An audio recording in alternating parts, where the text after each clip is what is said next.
Project Lawful aka Planecrash by Arwain aka Eliezer Yudkowsky and Lintamande. The Woman of Irori, Episode 178.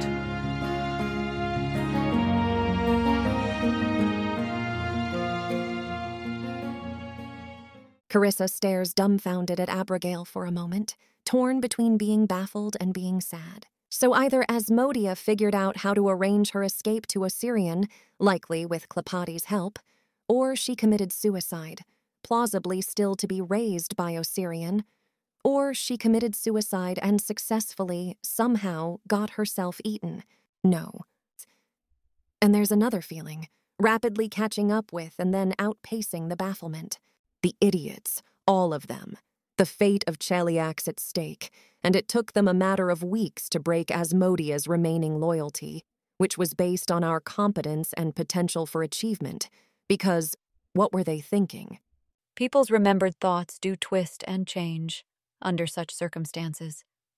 Maylol now believes himself to have been thinking that Asmodia was a promising young lady, whose coddling by the project's earlier circumstances was threatening to entirely ruin her.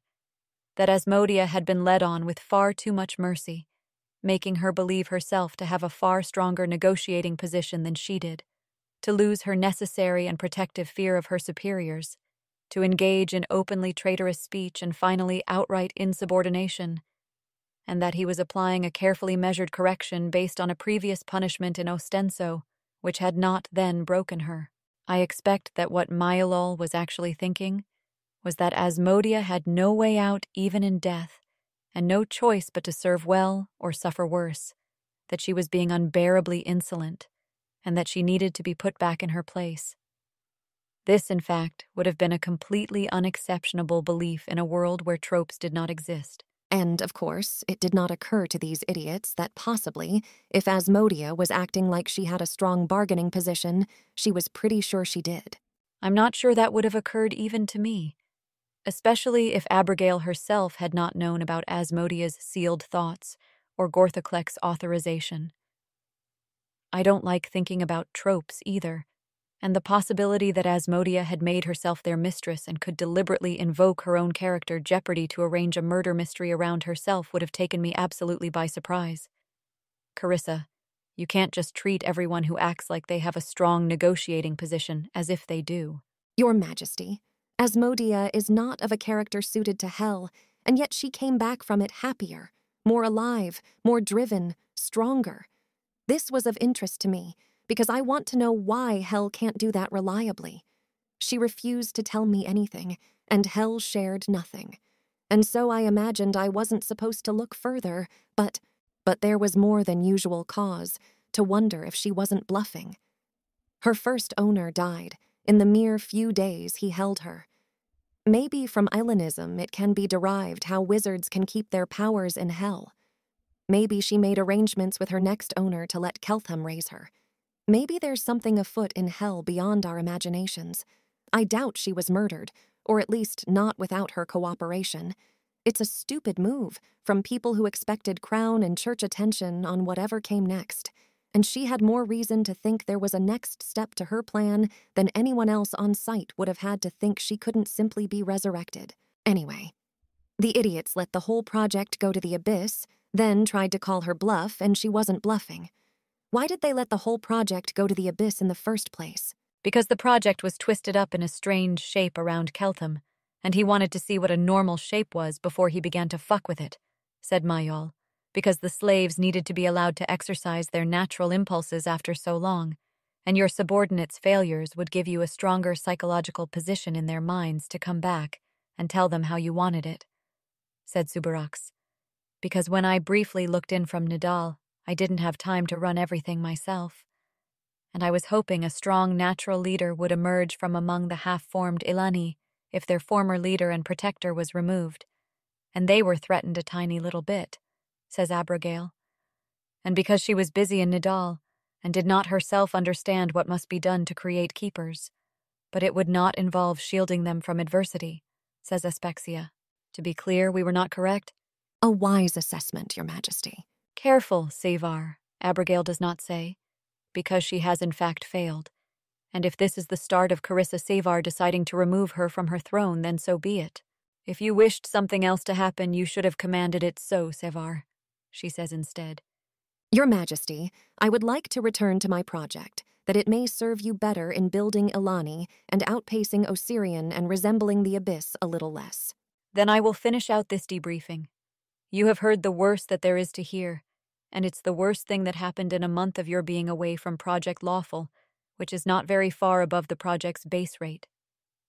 At least one good thing came of the affair. Possibly, it's hard to be sure. If Snack Service knows anything about this, why is Pilar even asking? Of course, Snack Service knows exactly what happened. Obviously, and Snack Service isn't telling. Pilar is in fact seethingly angry about this. The project is confused, paranoid, distracted, and this does not benefit Asmodeus. Is there a good reason Snack Service isn't telling?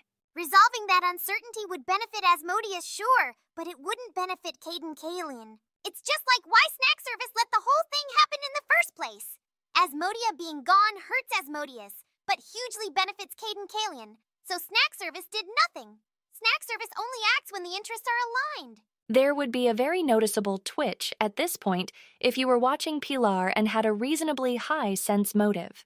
Is Snack Service willing to say how Asmodia being gone benefits Caden Kalin?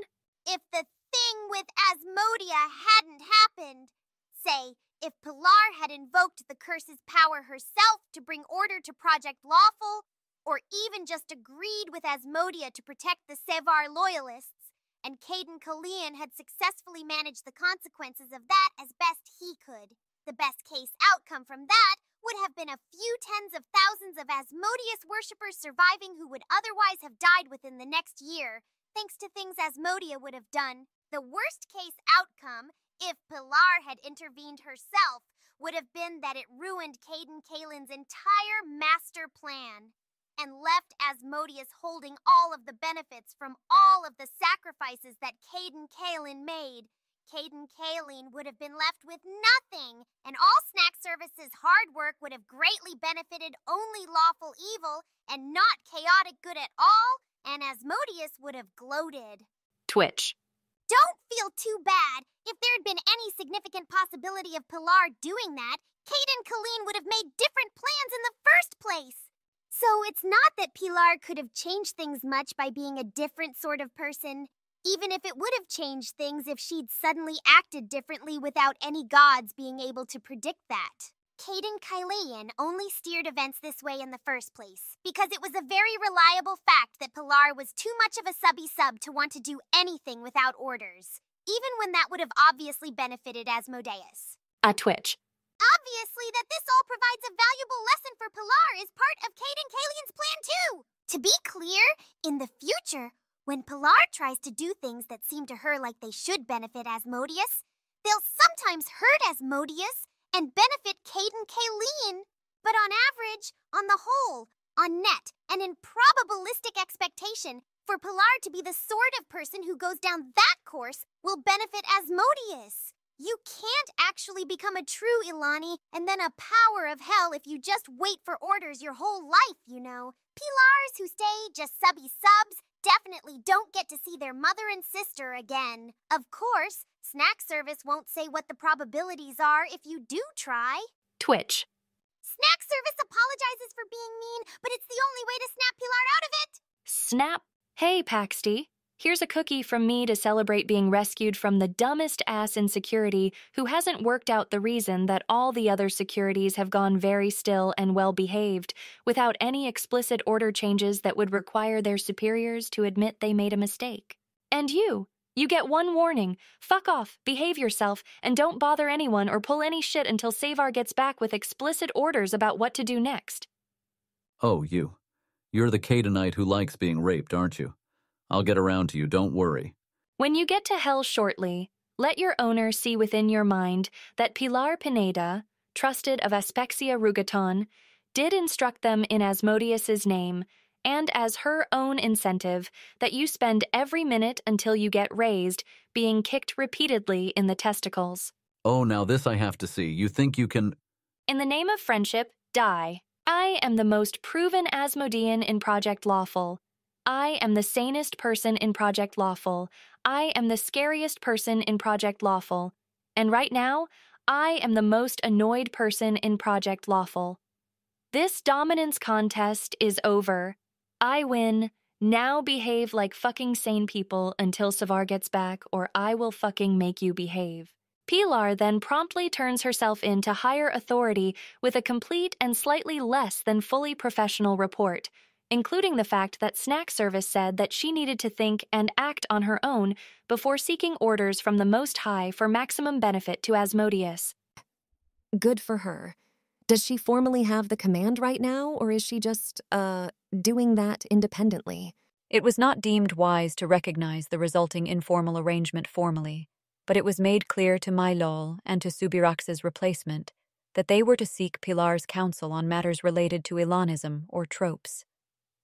Our Subirax's replacement. So Abigail is as angry as Carissa then, even if she's not showing it. Good. Progress on chemistry is accelerating under Avaricia, and if there's any difference between before and after Pilar imposed her order, I know not the mathematics to detect it. Neither I nor Aspexia feel impressed by Avaricia's attempts at training her own Ilani, but Asmodea's own attempts in that direction seem to scarcely fare better, nor have the smartest wizards exposed to project transcripts seemed to change even as much as I would detect in perhaps Gregoria. It seems almost as though there is some magic in direct exposure to Project Lawful's secret power source, which transformed them towards Ilani, and the transcripts alone do not carry it. Which, to be clear, I very much hope is not the case, or that you have absorbed it as well. We do have 20 very promising candidates for your next attempts at training, obtained by somewhat unusual means. Rosal Montserrat can cast light, detect magic, read magic, prestidigitation, comprehend languages, endure elements. That is how outstanding her mathematical talents are, how good with numbers she was as a child and delighted in them, that as a successful merchant's 6th daughter, served on his 3rd wife, she was given that much of a wizarding education. Not taught in a wizard academy, of course, but permitted to hang about the magic lessons in which his 3rd son was being tutored.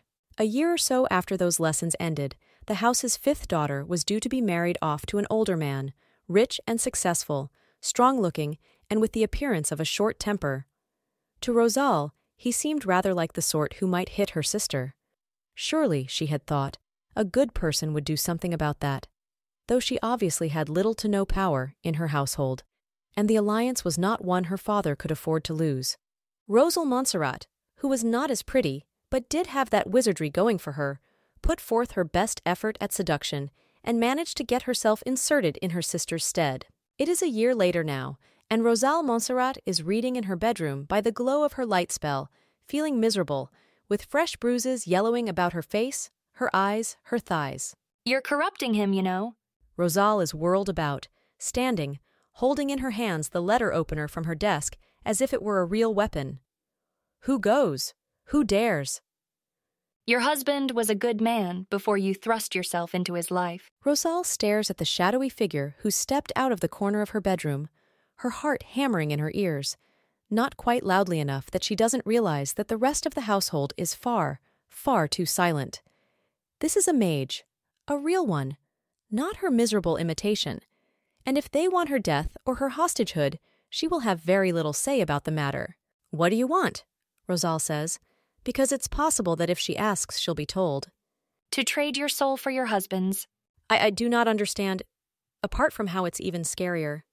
He was a man of charitable works until he met you, and now you ply him with drink and try to maneuver him into beating you. He'd go to the Maelstrom instead of Elysium at this rate, maybe even the Abyss.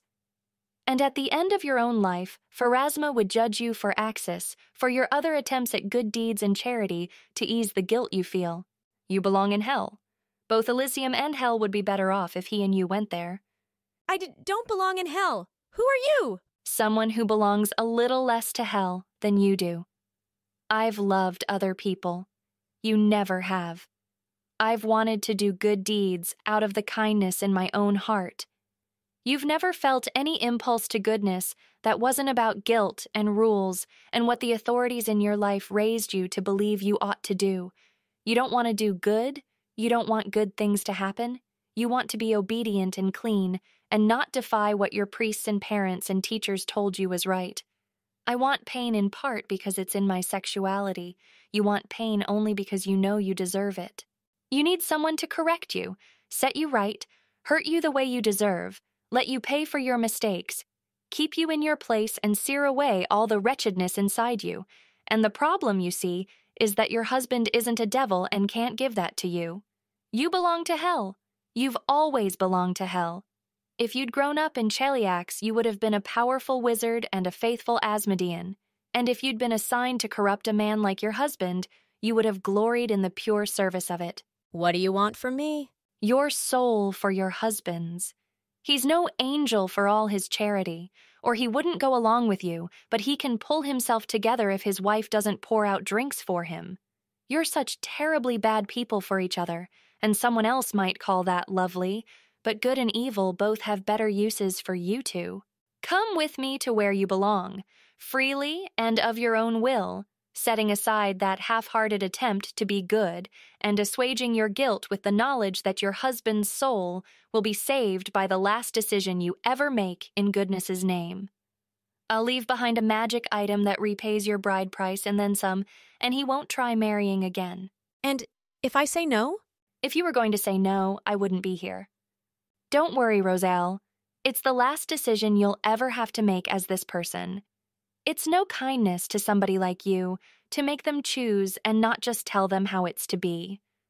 I'm only offering you the choice so that you never try to tell yourself afterwards that you didn't choose it, or that goodness didn't receive what you acknowledged as fair payment for giving yourself wholly to evil. I could change, do better. You'd be even more miserable than you always have been, and not in a useful way where you're learning from the pain. But you're not really saying that to protest, are you? You're saying it in hopes I'll hurt you. You don't have to taunt me, Rosal. All the pain in the world is there for you, whether you want it or not. The figure clad in shadows steps forward. Rosal freezes in her place, so many thoughts colliding inside her. Her mind tells herself that she can't escape. Protest won't help. All she can do is pay for her sins that have finally returned to her. Her arm is taken, in a grasp that seems both gentle and inescapable. Her sleeve rolled back. A small amount of liquid, hardly more than a few drops, splashes onto her hand. It's like a wasp sting. The worst pain she's known previously in her sheltered life full of light spanks for children and her husband's petulant blows. Like a wasp sting, but huger and wider, getting worse and worse past the first round as her skin reddens. Bubbles. And Rosal stares at it in horror and open-mouthed fascination. Do you think everyone is shaped like this? They're not. It's just you. Asmodeus has always been your god. You just need to acknowledge it. My husband, will be safe? When is any mortal ever safe? His soul will be bound for Elysium, so far as such a thing can be known in a world of shattered prophecy. My time is valuable. You know me now for your superior, because I've hurt you, and that's how Asmodeans are. I won't order your last decision, but I am ordering you to make your choice. I'll, make the trade. Rosal Montserrat is still staring at her hand and wondering how much more pain it will take to make her scream, hardly hearing the words from her own mouth. She hardly sees the shadowy figure as it tosses down onto her desk. Wait, is that a headband of vast intelligence? But a colder hand grabs her other arm. Then, and for the first time in her life, Rosal Montserrat feels the sensation of a teleport. And Rosal Montserrat is standing on the shore of a beach in an unknown land, in the night and the moonlight, with ocean sounds all around her, and a dull, low, stony fortress rising up before her. The kind of unornamented fortress that you put up when it's expected to have only military uses somewhere, that it needs to impress nobody. Pain still radiates up from her hand. This doesn't look like hell? And who's that? That's Oligario, my personal security and teleport monkey. Welcome to Cheliax. Don't worry, it'll hurt plenty even before you get to hell. Congratulations on that, by the way. Have a fucking cookie. On me.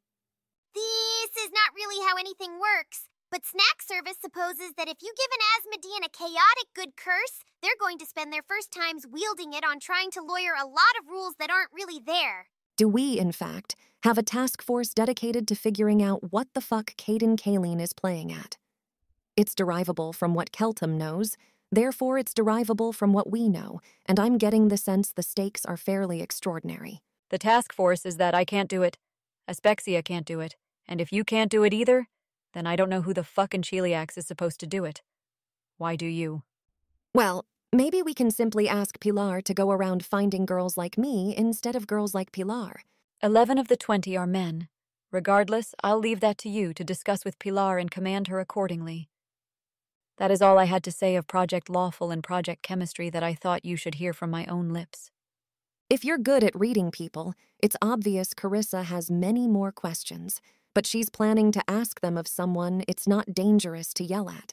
A full report of what we know of the scientific revolution has been prepared for you, and the Osirian analyst who prepared it has been assigned you. I would hear your own guesses about what it all means, piece by piece, in the most important parts. First, Keltham ceased to be a cleric of Abadar within 4 days of arriving in Osirian. We do not know exactly when, and nothing about why. Second-hand rumor says that he was dissatisfied with Osirian's treatment of women, based on some pointed questions he asked in Sothis and a woman he sponsored for wizard lessons in the Temple of the All-Seeing Eye. But I don't think that can actually have been what did it. I don't think so. Not. If they're handling him at all competently, they could manage that, I'd think.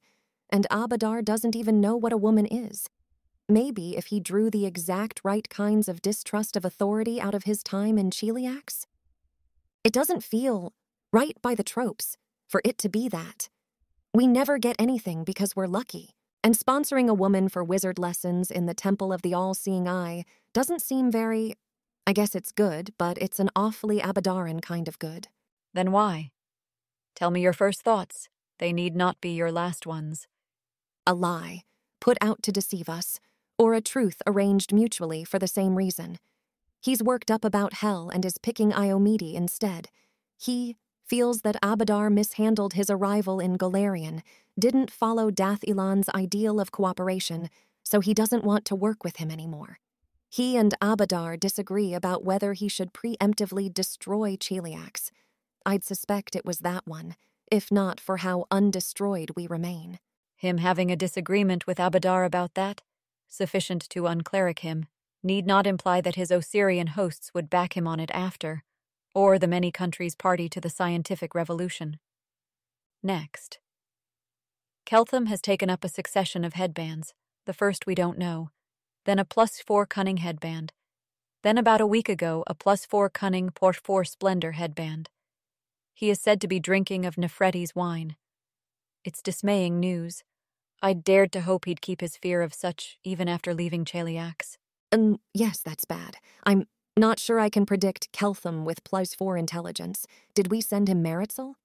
Keltham's conditions were that we'd hear nothing back from Meritzel, and that if we demanded her back, she'd return as a statue until 10 years passed, or he gave consent to unstatue her. I pondered it for a time and finally refused him. I'd wondered if he would negotiate down, if the alternative was leaving Meritzel to Cheliax, but it seems not. Huh. Do we have good spies in Osirian's project? We have just about all the information that they don't guard too closely, and know little of what they do guard. Medicine, metallurgy. They can't hide those technologies if they mean to use them, and so they let all the signatory countries know. Of Osirian weapons development, we know nothing. Let's skip the barony. I think I'm going to be very busy. Some might consider it a little rude to tell your queen you want a barony and then go back on it 4 days later. What if I'd already done all the paperwork? But being wiser than me, your majesty, and greater than me in every way, you knew I'd say this, and so saved yourself the paperwork. Still rude. Keltham has been buying a few magic items and an unreasonable quantity of low-level scrolls from Rasmuren Geb, and a number of less savory merchant houses from around Golarion. He's been focusing particularly on items that would proof a user against detection, mind reading, scrying. He's said to be eager for a supplier that can deliver to him high-level scrolls, custom-made scrolls of 7th or 8th circle, custom magic items. He has flatly turned down an offer from the Kalesh Padishati to meet all his needs without asking questions. He has a standing offer of 200,000 GP for a wish scroll and a further price schedule for further wishes, and will only buy from sellers who detect lawful evil. Well, I don't like that at all. If you don't have smart ideas, tell me stupid ones. It's a saying out of Dathilan. He's trying to draw out Razmir in particular, as presumably the literal only person who can meet that request unless Hell wants to sell to him. He's accepted the Kelesh offer, but is pretending he didn't, so we'll underestimate him. Does Abadar ever refuse to trade with anybody? That's a good question, and the only answer that comes to mind is, I can't think of any case where it said that the god Abadar refused to trade, but of course if Asmodeus offered him a gold piece for Actun, he wouldn't take it. Of Abadarans, unfair prices, untrusted partners, cases where they're not confident of the quality of their own goods. My imagination of Keltham says that for an Abadaran to refuse an honestly proffered trade that you believe is fair, they must believe that they know something you don't that makes it not be fair. But then why trade with lawful evil people? Because we were unfair to him, so it's metafair. To be unfair back? No. Cheliax did that, maybe. But Razmir didn't, though I guess he probably would. Is Keltham allowing random lawful evil people to purchase goods from other vendors and then sell them to Keltham and pocket the difference? I have not heard that he isn't, and it seems like the sort of thing somebody would have tried. What would be the obvious thought, were it not so absurd, is that Keltham is planning to do something with his scrolls and items which benefits lawful evil at the expense of other alignments. And this sounds like the most extreme wishful thinking, but if we don't think snack service is completely lying, there's a vast overhanging question of some unknown benefit Asmodeus is to derive. One that, by tropes, we somehow won't like once we see it, or snack service could just tell us. I still feel that can't possibly be right. Well, if Keltham were to obliterate Cheliax and also hand Asmodeus some kind of great victory in other worlds or something, that'd be too bad for us, but good for Asmodeus. It doesn't feel right, though. If Keltham became lawful evil, it'd be through his, not wanting to deal with everyone else's problems and wanting to have slaves. We do not have any experience with Keltham playing games against us knowingly and with a Plurifor intelligence headband. Suppose he can only trade with evil and restricts it to lawful evil so it doesn't give too much away. Perhaps he only dares trade with the lawful. Perhaps he's going to screw over chaotic neutral in particular. Perhaps it's a complete red herring. Perhaps he's rolled a die to decide how many layers to put into his deception, so that we can't predict the exact number. It seems like the sort of thing Dathilan would do. It's too costly a handicap to be a complete red herring, I think. But all the rest of those, yes, absolutely. He could be planning to overthrow a bunch of governments and think refusing to trade with governments is most of the handicap anyway, and a dead giveaway. Moving on. Keltham initially poured knowledge into the scientific revolution at a much higher rate than he offered it to Cheliax. He used magical memory aids, chained enhancement spells, Nephretes wine, repeated lesser restorations and restorations, rarely stopped to eat. He is not, visibly to us, trying to train new Ilani to replace those he left behind. He is focusing on engineering details, working with existing experts rather than young minds. If we were not proving able to copy most of what he taught, I'd have dim hopes of the coming war. If we didn't have an army of wizards formerly unthinkable in Galarian, I'd have dim hopes even then. 3 days ago, he announced that he'd spent 1 month at that and needed to do something different for a while, and hasn't been seen in public since. How does that timing line up with Asmodea's disappearance? 4 days later than that. I came to retrieve you from your challenge shortly after the news. Then my best guess is that she escaped to Osirian, somehow, possibly with help from Hell, and they're doing something together, possibly preparing to conquer Cheliax. I liked your suicide theory better. I'm trying to think if it's because of how much I hate this theory's implications, or if it's because, if Hell helped, why, or without a Hell bargain, Hell should have been willing to tell us Asmodea is not there. I tried it with Meritzel. Hell is happy to tell us Meritzel's not there. New theory, just as unsatisfying as the old theories. If he's sure his super weapons are real and he's really willing to use them, I don't see why he wouldn't have sent terms over already. So either they're not real or he's not really willing to use them. If he's unwilling to use them, it might be because of me and Asmodia and Yaisa and Marichel. I don't know if he cares about any of the others. So he got Asmodia, and he'll try to get us, or just Yaisa and Marichel. Ione knows I didn't sell my soul. Keltham could still be thinking in Dathilani terms, just the same as when he left. He doesn't want to destroy Cheliax, and won't threaten to destroy Cheliax. All that's true is that he'd want to clean up after himself if we misbehaved. Keltham did rather famously warn the world that any country anywhere misusing Dathilani knowledge to make the people within itself more miserable, or to threaten other countries, might find itself conquered or destroyed, and that Keltham didn't particularly care whether or not they'd signed the scientific revolution conventions or stolen the knowledge off somebody else. He declined to say anything about how he would, or even if he could, explaining that he was just trying to make his ethical positions clear about what he considered permissible to do in principle, and other people's estimates of his capabilities were up to them. He also stated that his list of reasons he'd destroy countries wasn't meant to be an exhaustive one. He just wanted to make those particular ones clear in advance. Cheliax is for the moment not particularly using any Dathilani knowledge to make our own people unhappier. For a few more weeks. Well, doing a lot of conquest and destruction will get him lawful evil, so there's that. One of my less pleasant concerns is that Keltham is trying to employ trope manipulation, which is really a fight I do not want to be in. I suspect Asmodia of having seen through somewhat there, and employed her own character Jeopardy to force a murder mystery to be constructed about herself. Keltham seems... I almost have the sense that he's setting himself up as the story's villain, as seen from Cheliax, possibly in a bid to deliberately make you the story's protagonist, which I would have thought was what I wanted, here. What are Dathalon villain tropes? He's trading only with evil. That's definitely got some trope significance, but I doubt it's what Dathalani villains do. If I knew some definite reason why Dathilani villains would do that, I feel like it'd almost make more sense than any other explanations so far. I wonder if, in the tropes, in the story, I was supposed to go with him, and I wonder why the decision was made that I shouldn't.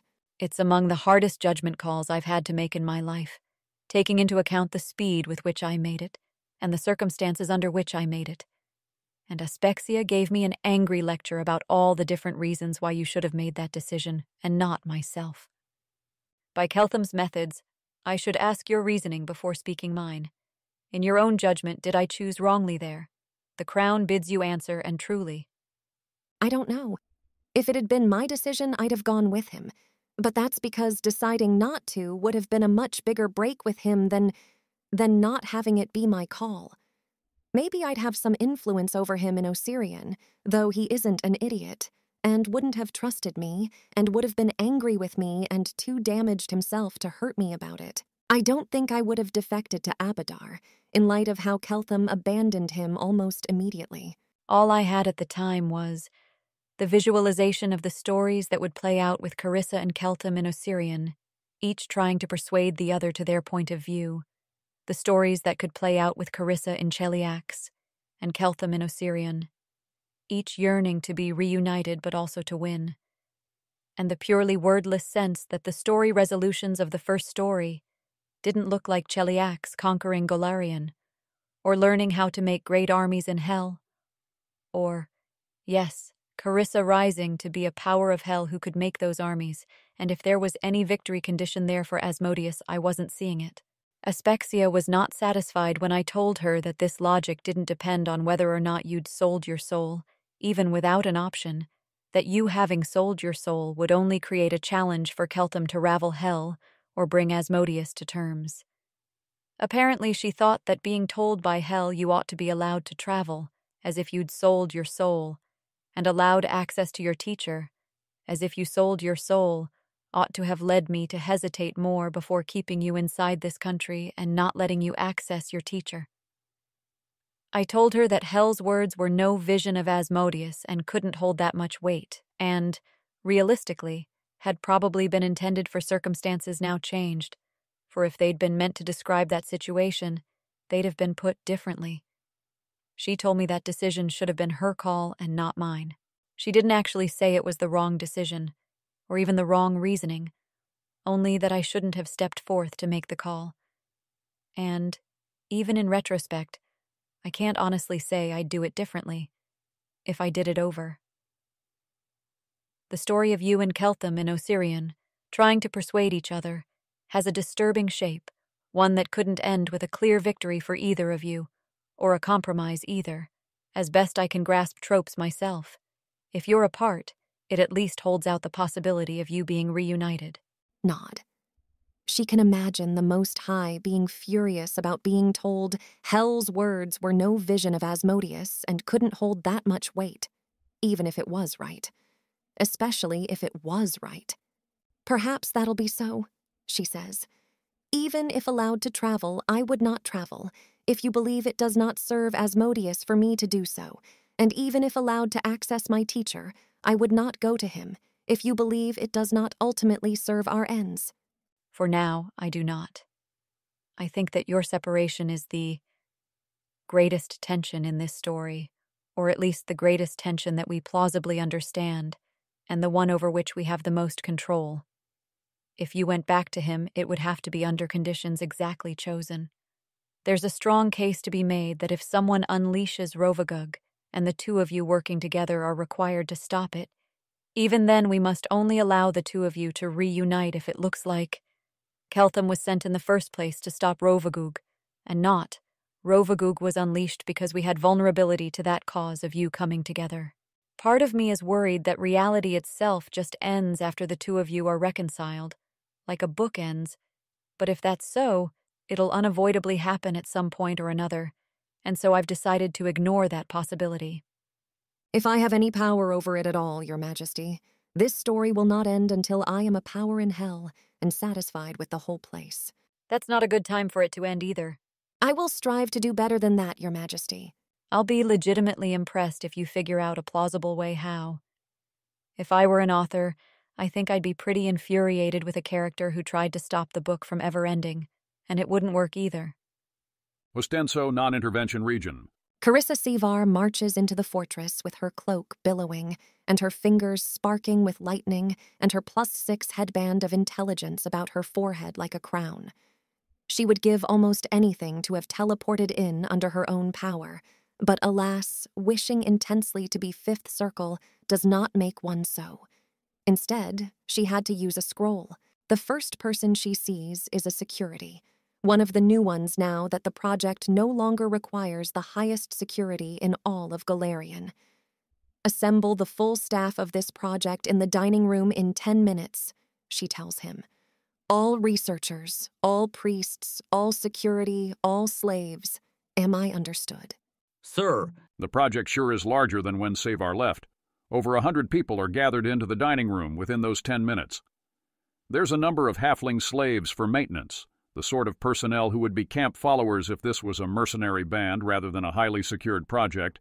There's a Seventh Circle wizard here to guard the fortress who can override Savar in security matters if need be, but isn't here to provide any spiritual oversight. The plan is that Aspexia Rugaton will do that for Savar on regular visits. Only Subarax and Ione and Asmodia are missing. Well, and Keltham, of course. Peranza, one supposes, if you want to think about her. A security killed a halfling slave just last week, but those don't count. Really, most Chelish secret projects that last this long have a lot more losses. I will confess that my first thought, on hearing the idiocy to which you all immediately devoted yourselves in my absence, and the costs you brought down on Cheliax as a result, was that this fortress and everyone in it should be cast into the abyss, so that you can see how you like it when everyone's running around with all evil and no law. Regrettably, that is not in Cheliax's interests at this time. Cheliax's interests at this time are in preparing for war. For researchers, that means discussing with each other the merits and demerits of various plans for war, betting on them, and then doing your jobs and seeing who wins the bets. For everyone else, that means enabling the researchers in conducting their research without inconveniences of any kind. If you are directed by one researcher to inconvenience another researcher, you will not do that. You will instead tell me, and I will personally ensure that research goes uninterrupted. You may be thinking, probably it is wiser not to go to Carissa Sevar in a remotely ambiguous case because coming to the attention of powerful people is generally bad. You should, of course, notice that I ordered it and then obey, even if obeying is bad for you, because supposedly there are some Asmodeans here, but there are also a lot of very muddled people here, so I will say it more clearly.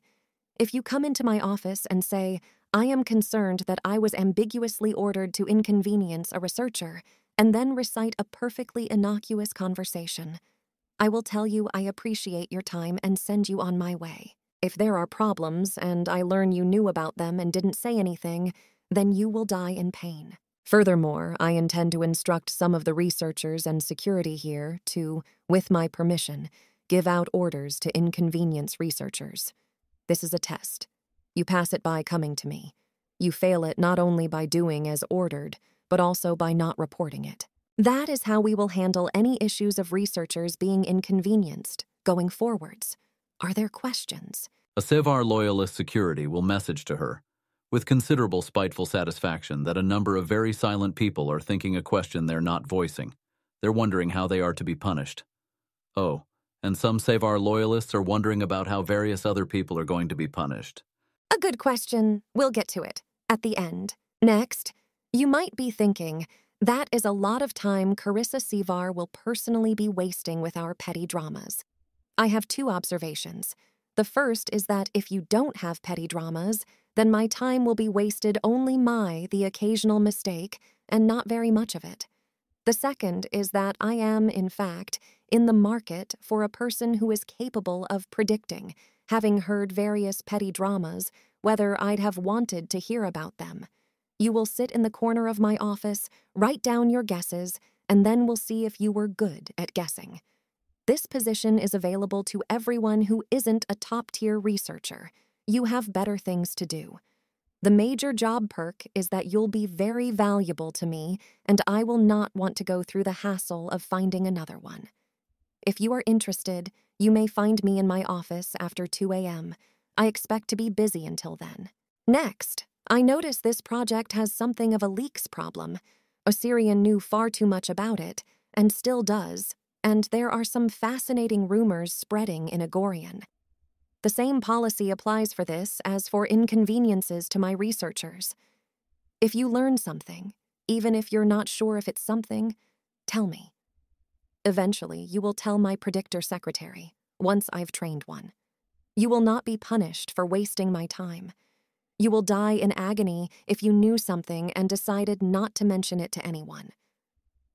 Fake attempts to recruit you for espionage or just to get you to share juicy rumors will be made. Next, regarding the fascinating rumors, I find myself in the fortunate position of being able to clarify some of them. The Church of Asmodeus has declared it a heresy to say that my followers will be granted mercy in hell.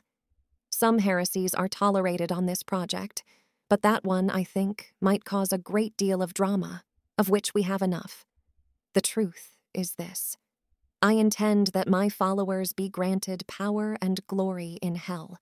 I intend that they become devils better than any existing devils. No other details of their future are, as of yet, settled, and you should not recite heresies about it. And finally, what punishment is warranted for those who, for their own reasons, elaborate or simple, stupid or clever, wasted precious time in the fight for our nation's life on stupid infighting? Some of you I will speak to of this individually, but there is one punishment that I think ought to be meted out while we are all assembled. Researchers. Is there any security whose presence on the project, because of his conduct or because of his stupid face, I don't really care, is on an ongoing basis making it harder for you to do your best work? Pilar waits a few seconds to see if anyone will speak up on their own, and then flicks a small wrapped candy at one relatively younger lad, ANT 18. He's not the only one with an ongoing issue, but he's one who won't be unhappy about being prompted to speak. Rejoice, young man, for your wish shall be granted, Pilar says, in case she can get self-fulfilling prophecy points off that. I don't think it was particularly political what happened, but I do tend to still lose concentration whenever he points out one particular security is on oversight. And does any researcher say that that specific security is particularly useful to them and has actively aided them in hastening our important work? Nope. Right, she says cheerfully. Kill him! There's sort of a confused moment while people try to figure out who she's referring to, and then they get it. Nobody uses ranged spells or area spells, obviously, because that is a kind of stupidity that everyone understands as stupidity. He dies before even a quarter of the crowd gets a chance to prove their loyalty by getting a hit in. Security wizards don't have that many hit points, relative to anybody who feels too weak to get in a hit that matters at all without a dagger strike or acid splash. She didn't do anything, but her heart is pounding fiercely. Well, that went as well as could be hoped for, really. Are there others? She asks Pilar quietly. It's complicated. Most researchers were reassured by seeing just now that they've regained power. I can't predict who'll still be disturbed tomorrow. I can give you more security victims on the basis of somebody feeling disturbed yesterday, if required. One's enough to make the point, if there's no one else anyone's itching to mention. I hope this meeting has been informative, she says again to the room. It is dismissed.